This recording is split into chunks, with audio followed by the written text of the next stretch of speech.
có lớn rồi đúng không bánh mùi mới bánh mới bánh chân bánh pha mùi mới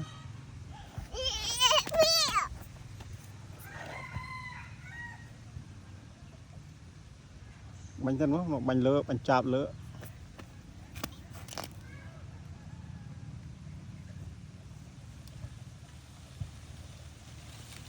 trẻ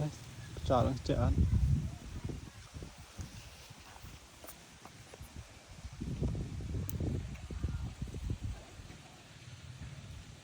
nó xây cái nào đôi bưng bánh với trình phò với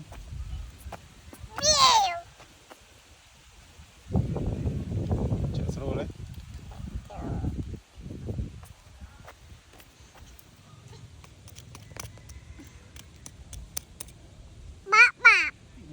bạn bản tĩnh